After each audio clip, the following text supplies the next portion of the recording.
Welcome back to Conflicts of Interest. This is episode 829, and today is August 18th, 2025. I'm the host of the show, Kyle Anzalone.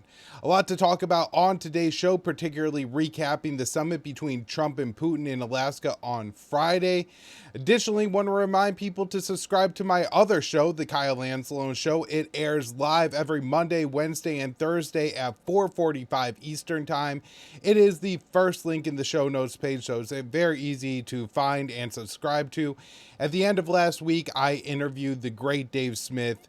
I thought it was a really more fun than the typical one because Dave's a comedian, but I really enjoyed the interview, and I thought it was also particularly insightful as Dave is really involved in this debate on the American right. And even if he's not a right winger himself, he certainly runs in circles with Tucker Carlson and Candace Owens and other very influential voices in the MAGA movement.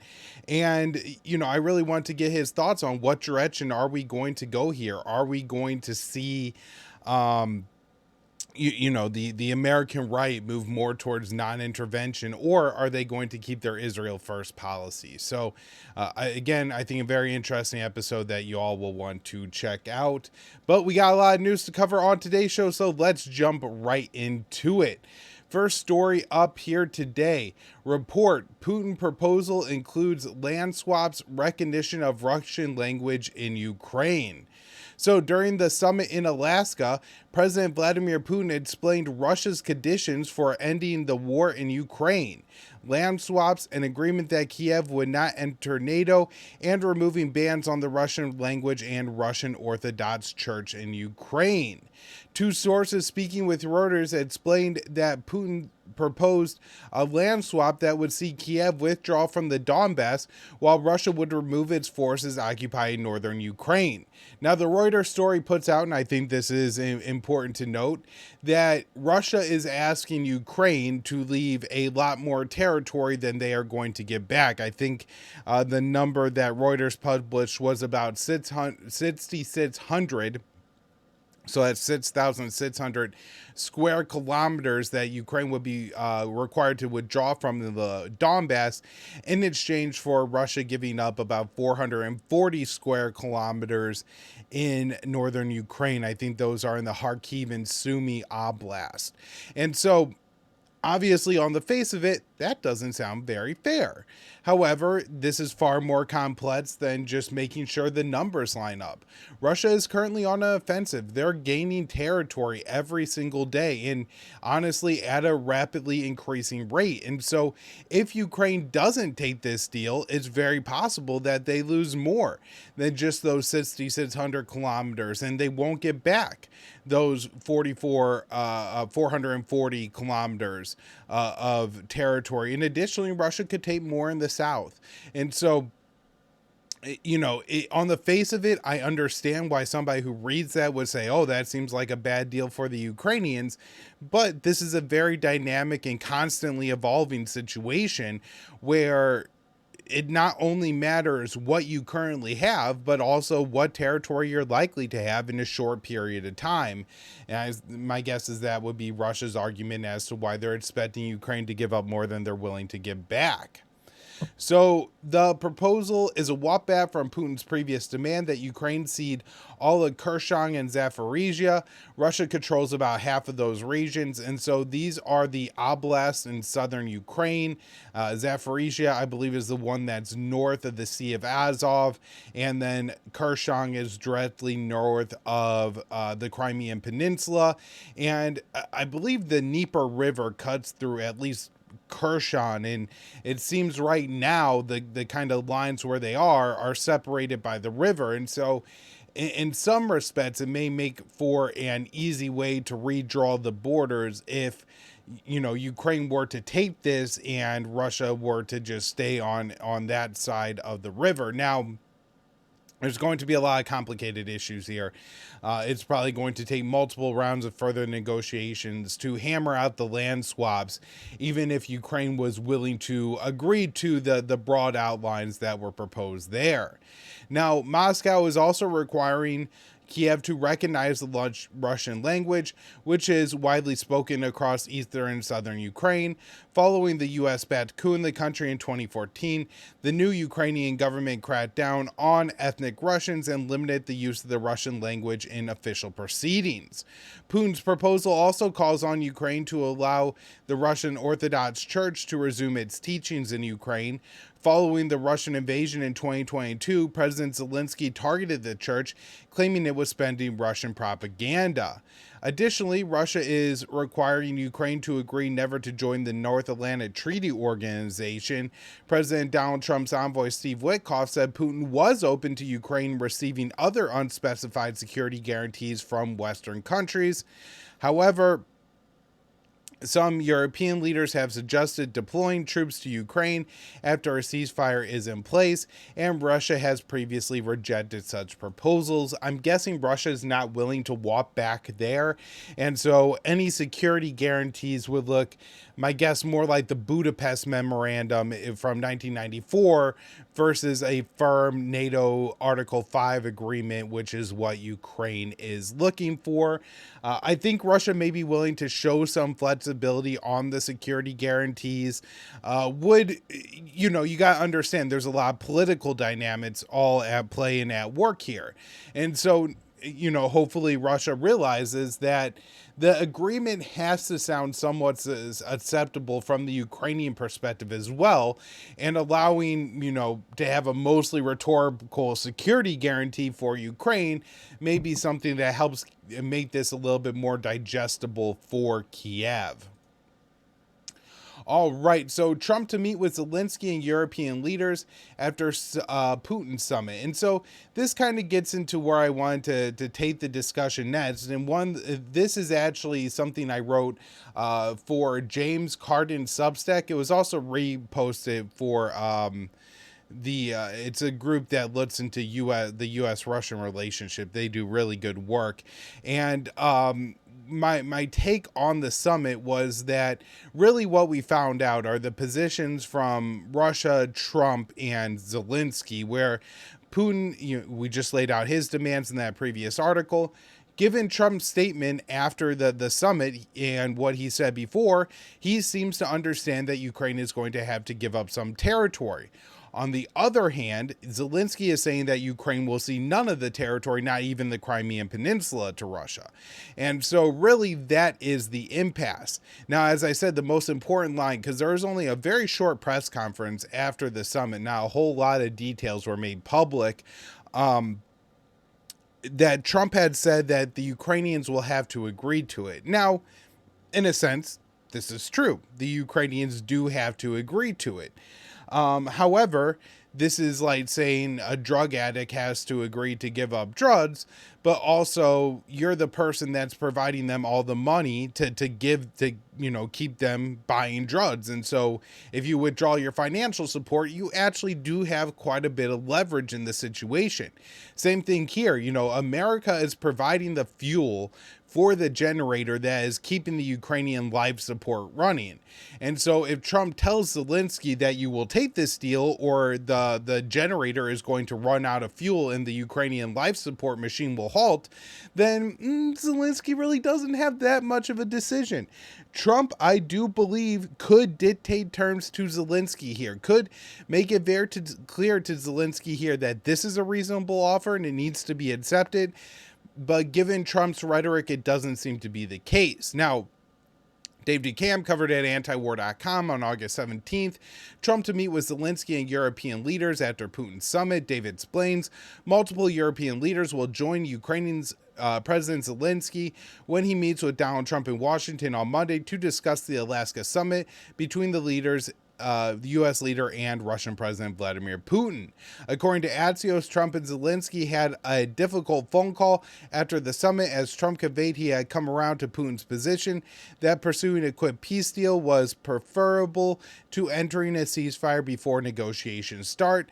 But the Trump administration does appear to have come around on Zelensky's demands for robust security guarantees. And so we're going to see, I'm hoping that we'll have some more ideas on where Trump stands after the summit today.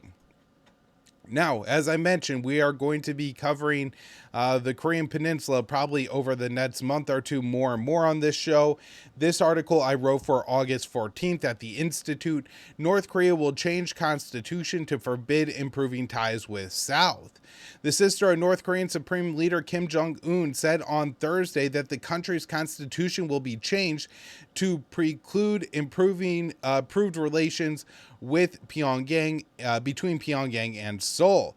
Kim Yo-jong previously rolled out talks with South Korea, but said the DPRK remains open to engaging with the U.S. if Washington drops its demand for denuclearization. So this is what Kim said. We have clarified on several occasions that we have no will to improve relations with the Republic of Korea, which is the official name for South Korea, a faithful servant and ally of the United States, and this conclusive stand and viewpoint will be fixed in our Constitution in the future.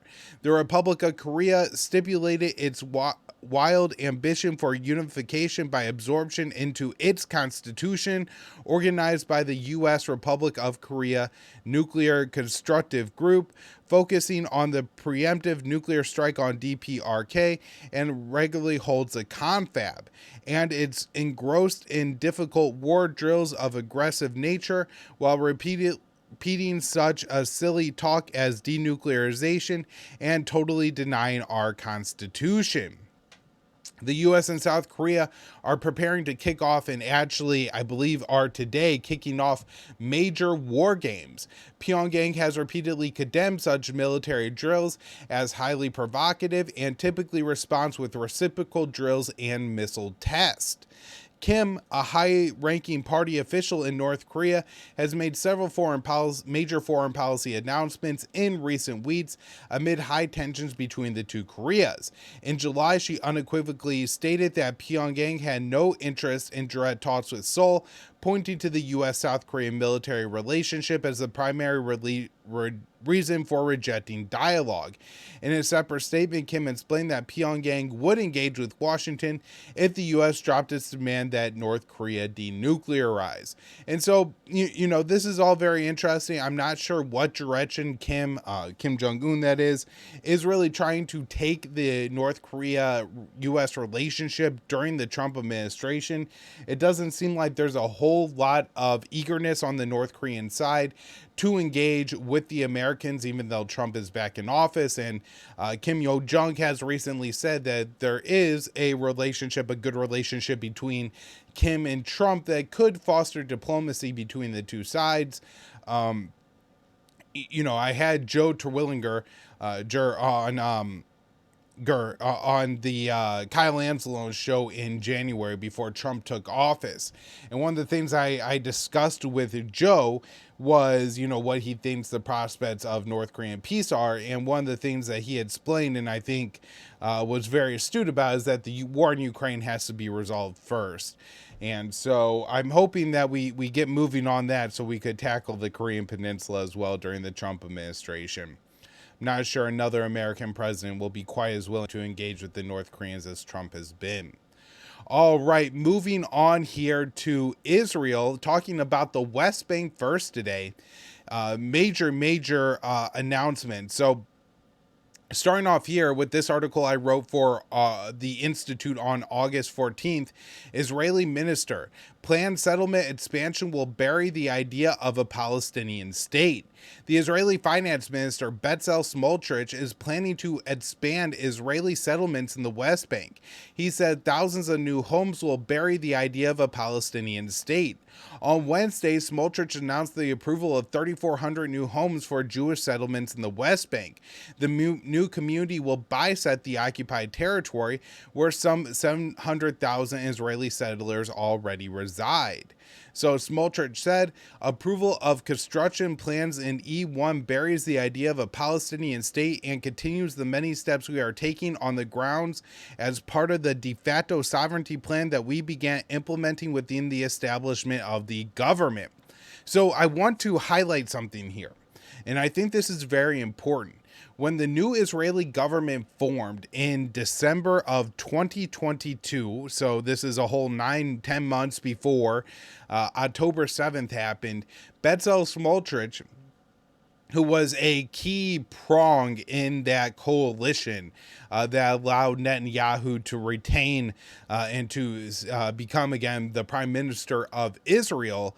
That coalition, Smotrich said, formed with the promise from Netanyahu that they would annex the West Bank. And they quickly started moving ahead with that.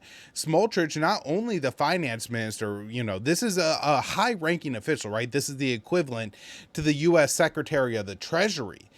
Is also has a role in the defense ministry that gives him a lot of authority in the West Bank, and that has only expanded. For example, imagine this kind of just bureaucrat nightmare for the Palestinians, that Smotrich was given power to either give or revoke property titles, right? And so if you're a Palestinian whose family has lived on this land for decades, if not centuries, you may have done a lot of work to get all the right documents, hired lawyers, very expensive progress to firmly document and get the approval that yes, this is your property, you have the deed.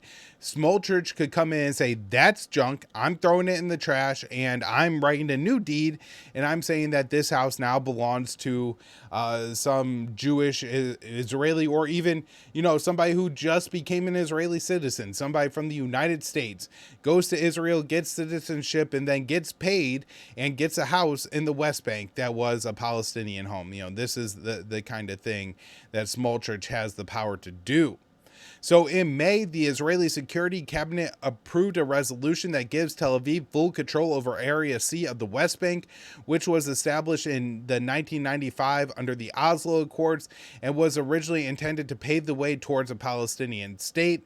At the time the measure was authorized, Smotrich touted the decision as de facto annexation over half the West Bank. His overall goal for the territory is to give Palestinians the choice between subjugation, emigration, and death. Under Prime Minister Benjamin Netanyahu, Tel Aviv has long worked to prevent the creation of a Palestinian state. The Prime Minister even approved the funding of Hamas to give Israel a pretext to kill the peace process with the Palestinians. In an interview earlier this week, Netanyahu was asked by former Israeli lawmaker Sharon Gal if he had a vision of a greater Israel. Netanyahu replied, very much. Some Israelis' notion of a greater Israel includes Gaza, the West Bank, along with parts of Jordan, Lebanon, Egypt, Syria, Iraq, and I've even seen some maps that include Kuwait, Saudi Arabia. This is a really, really expansive idea, the Greater Israel Project. So Smotrich, who himself is a settler in the West Bank and leader of the religious Zionist Party, says he has the prime minister's support. He backs me up in everything concerning Judea and Samaria and is letting me create the revolution. And so again, this is not an Israeli reaction to October 7th. This was the policy of the Israeli government led by Benjamin Netanyahu when it formed in December of 2022, a full 10 months, and they have used the genocide in Gaza while all the world's attention is there to move forward with this. And just in case anybody is still maybe saying that, who knows if Netanyahu supports this, here is what Netanyahu has to say from Dave DeCamp, August 17th, antiwar.com.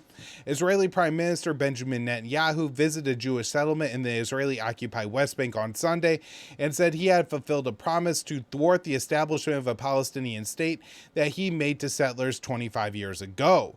According to the Times of Israel, the Israeli leader recalled his visit to a settlement in the year 2000 and saying that we would do everything to ensure our continued hold on the land of Israel, to prevent the establishment of a Palestinian state, and to thwart attempts that then existed and unfortunately still exist to try to uproot us from here. Thank God what I promised we kept. Netanyahu said he prevented a Palestinian state despite significant external pressure. He explained, Pressures from home, pressures from abroad, a series of American presidents who wanted to uproot us and establish a Palestinian state here. We stood firm together. We upheld the promise of the generations. And so it really does seem like a mask off moment from the Israelis where, for years and years and years, while they were killing Palestinians, while they were slowly taking Palestinian land, making it absolutely impossible to have a Palestinian state, now that they have established the facts on the ground, they're openly coming out and touting that we prevent a Palestinian state, we're taking Gaza, we're taking the West Bank, what they call Judea and Samaria. So, let's now get into the situation in Gaza. This one from Dave DeCamp, August 14th, antiwar.com.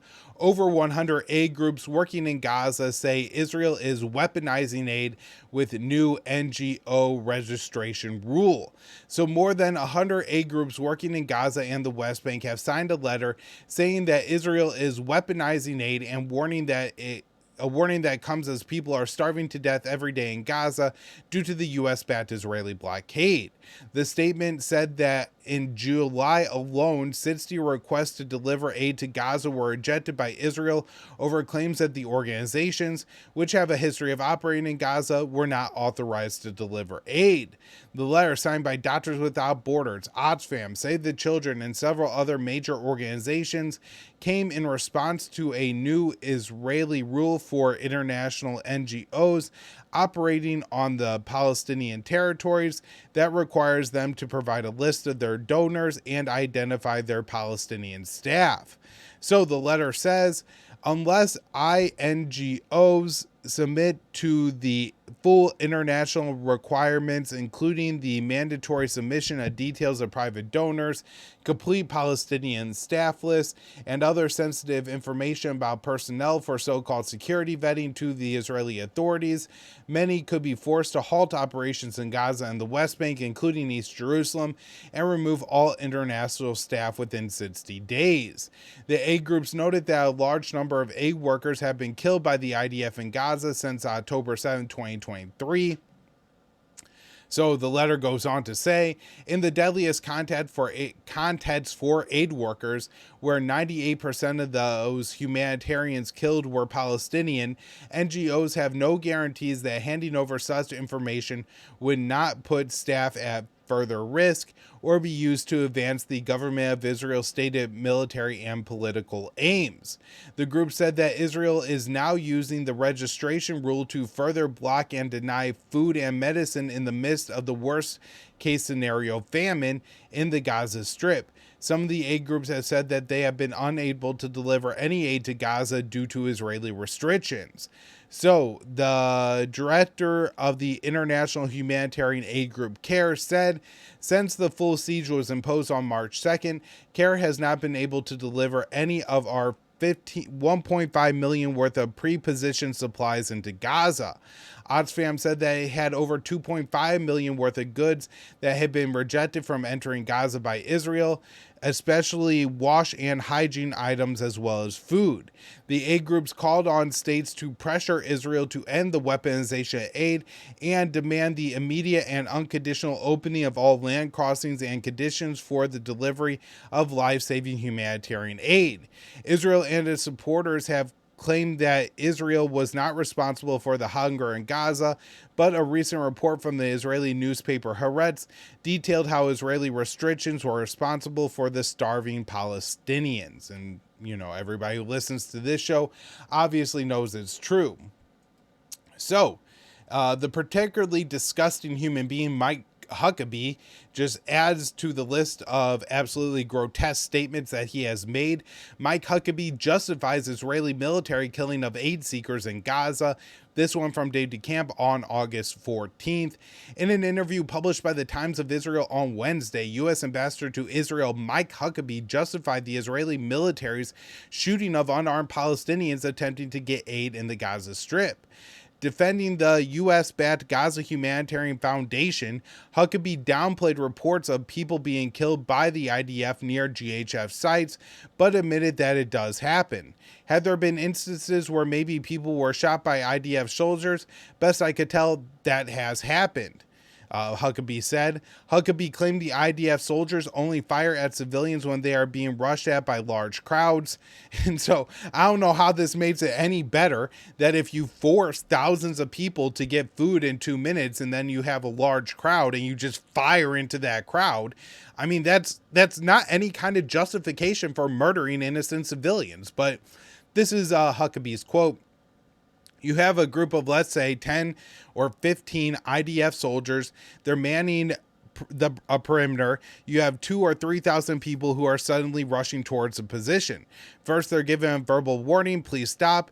Second thing, they get shots fired in the air. Third thing, shots fired at the ground. And if they're still running towards them, it's probable that some people are shot in the midst of that because the soldiers don't know why they're coming. They are coming to overrun the position.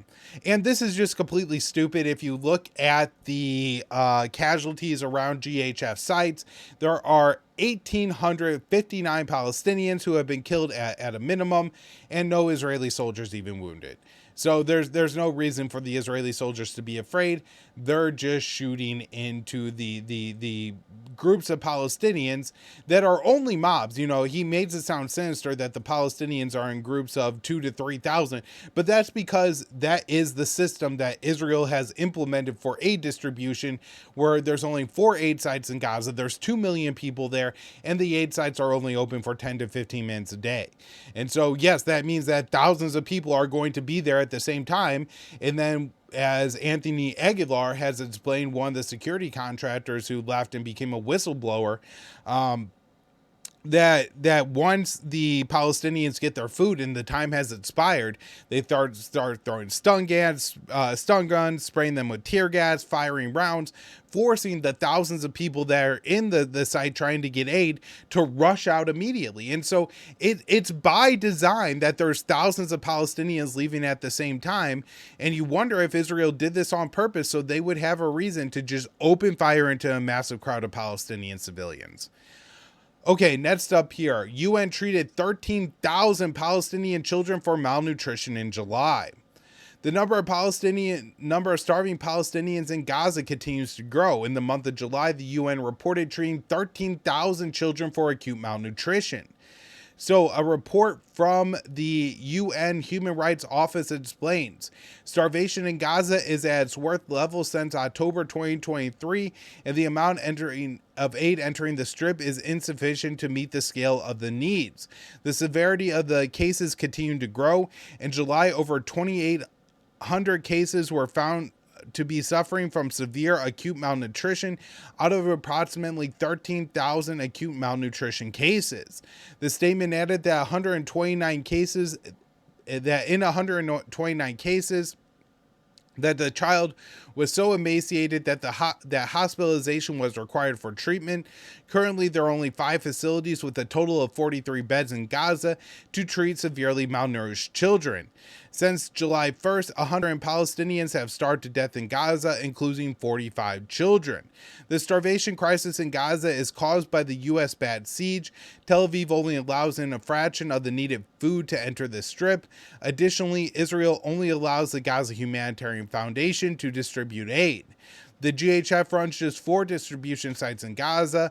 The GHF sites are not near the population centers, causing thousands of Palestinians to have to walk through an active war zone each day to receive small amounts of food. The Gaza Health Ministry reports 1,859 Palestinians have been killed at or attempting to reach aid sites, and the GHF only opened operations at the end of May. So not even 3 months and 1,800 dead. Absolutely disgusting. 19 Palestinians starved to death in Gaza over 3 days due to the Israeli blockade. And so Dave just mentions here that the situation is getting worse and that we're now at 108 total Palestinian children starved to death since October of 2023. All right, this article I wrote for the Institute on August 17th. Freed Israeli hostages asks Trump to stop Netanyahu's assault on Gaza. Since former captives of Hamas appealed to President Donald Trump to rein in Israeli military operations in Gaza, Prime Minister Benjamin Netanyahu recently ordered the IDF to take control over all of Gaza. Israeli critics of Netanyahu's plan say it will endanger the lives of the remaining captives. A video featuring 6 freed hostages and the widow of a captive who was killed in Gaza delivered a video message to President Donald Trump on Thursday. Former captive Shasha Turbarov said, President Trump, the decision to expand the military operations put each and every one of them in very great danger. Every bullet, every strike could be the ones that end their life. And so I thought that was important because, you know, the bullets could be fired by Hamas, but she's saying every bullet, every strike. And so she's talking about not Hamas killing the hostages, but rather the Israeli military. You know, that's really important to note here. So they argue that Netanyahu's plans to ramp up military operations will endanger the lives of the remaining captives. So Hamas and the Palestinian Islamic Jihad still hold 50 Israelis, 20 of whom are expected to be alive. The IDF also warned that expanding operations in the Strip could lead to the deaths of the remaining hostages. The Alexander Labav's husband was executed by Hamas last year during an Israeli raid. She said he came back in a coffin. President Trump, please act now before it's too late for them too. The former captives praised Trump for the ceasefire and hostage exchange that led to the release of 39 captives earlier this year. Netanyahu agreed to the deal after pressure from Donald Trump's envoy Steve Witkoff. We are here today because you chose to act, Naama Levy explained. She's a former hostage. Over 130 hostages held by Hamas were released during ceasefires. Israeli efforts to free captives by force have often led to the deaths of the hostages, either at the hands of the Israeli forces or Hamas. All right, so this one I wrote for JudgeNap.com on August 17th. Israel in ongoing talks with South Sudan, Libya to send cleansed Palestinians. So this is something we talked about a lot on the show. I just thought it was interesting. The Wall Street Journal is actually reporting that for these two countries, the talks are actually ongoing. I think they note here in Syria and Sudan, those governments shut down talks and said they weren't interested in taking in the Palestinians. All right, this is crazy. Senior Israeli cybersecurity official arrested in the U.S. for child sex crimes. A top Israeli cybersecurity official was arrested in Las Vegas for attempting to commit sex crimes against a child with disabilities. He was released on bail and returned to Israel. A statement released by the Las Vegas Metropolitan Police Department said Tom Akatam Alexandrovic was among 8 people arrested following a 2-week sting operation targeting child sex predators. The FBI participated in the investigation. He is a senior official in the Israeli National Cyber Directorate. While Israeli Prime Minister Benjamin Netanyahu denied that an Israeli official was arrested in the U.S. for child sex crimes, Ynet said it reviewed documents showing he was arrested for the sex crimes. A bio published by the Cyber Tech Global Tel Aviv explains the official played a key role in the designing and building of Israel's groundbreaking Cyber Dome program. He has shaped national cybersecurity policies, not only in Israel, but also on the international stage. He has significantly strengthened Israel's cyber resilience. His contributions also include the co-founding of Israel's National Aviation Cybersecurity Program and earning Israel Defense Prize for Special Achievement. So he is accused of using a computer to lure a child with mental disabilities for sexual purposes. He was released on $10,000 bail and returned to Israel. He has an upcoming court date in Nevada scheduled for August 27th. A statement from the Israeli Prime Minister's office claimed the arrest had no diplomatic implications for Washington-Tel Aviv relationship. And of course, if it was any country, particularly if it, like, say, a Palestinian had come to the United States and committed sex crimes against children, had a Venezuelan, a Mexican done it, this would, of course, have a major impact on the U.S. Relationship with those countries. But because it was an Israeli, all good, and he even gets to go back home. I hope this is something that really upsets MAGA, who I do think genuinely hate pedophiles and hate people being able to come to the United States, commit crimes in our country, and then get away with it. Of course, this is the most horrendous kind of crime. A crime not only, a sex crime not only against a child, but a child with disabilities, right? Like, he's trying to take advantage of a particularly vulnerable child, an already vulnerable group of people. This man is a absolute monster, and rather than being stuck in a jail, he was allowed to leave the country. Unfathomable. All right, so this one here I wrote for JudgeNat.com on August 17th. Israeli military prepares to force Palestinians into southern Gaza concentration camp.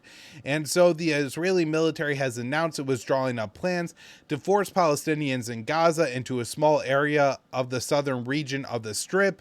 And it appears they got the United Nations to help by providing tents and shelters for the Palestinians. Just absolutely awful. All right, last up here today, Israel bombs power plant in Yemen's capital.